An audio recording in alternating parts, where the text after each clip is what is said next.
kosmetologijai ir dabar jau verslininkiai Editai Šilieniai įsipildė 10 metų brandinta svajonė turėti nuosavą grožio saloną.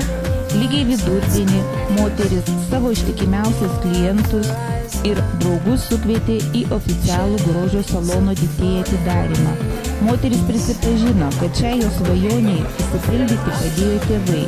Jie nupirko Vilniaus gatvėje 5 esančias patalpas ir jie suremontavo. Edita pasakojo, kad šiame versle sukasi jau 10 metų.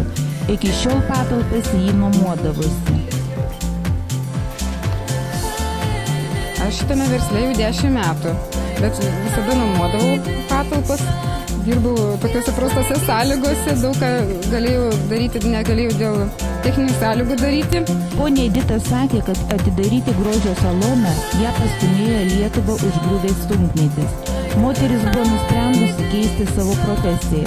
Vilniaus universitete ji baigė verslo vadybos studijas ir tikėjosi dirbti pagal įgytą specialybę.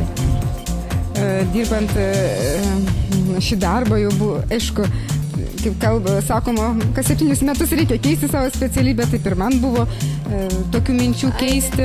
Dėl to įstojau į Vilniaus universitetą, baigiau verslo vadybą ir taip mąsčiau jau rimtai mesti šitą profesiją, kadangi dabar tokie laikai ir galvoju, sugrįžau prie savo specialybės, kadangi manau, kad reikia puoselėti tą, ką turiu, nes turiu tikrai daug labai klientų.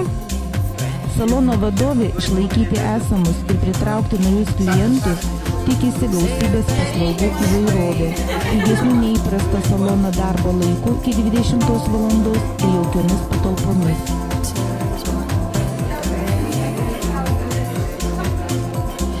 Paslaugų pas mus tikrai yra labai daug, nuo paprasčiausių tokių kaip tokios dažniausiai daromos procedūros antakių blakstienų dažymai, manikiūrai, pedikiūrai, aišku, plaukų priežiūros visos paslaugos, kirpimai, cheminiai sušukavimai, dažymai, net ir jeigu reikalui esant net plaukus atstatančios kaukės, bus ampulės, sumaitinsim ten įvairias mergaitės ant paslaugas, taip, prie auginimo dar kol kas ne, bet ateityje taip.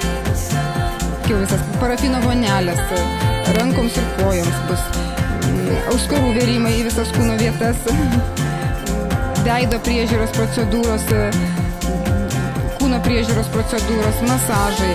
Masažus atliks mergaitė baigusi kineziterapeutė. Darys ir segmentinį masažą. Masažas Santana, kuris yra atpalaiduojantis, ten tiesiog yra tikrai nuostabus masažas.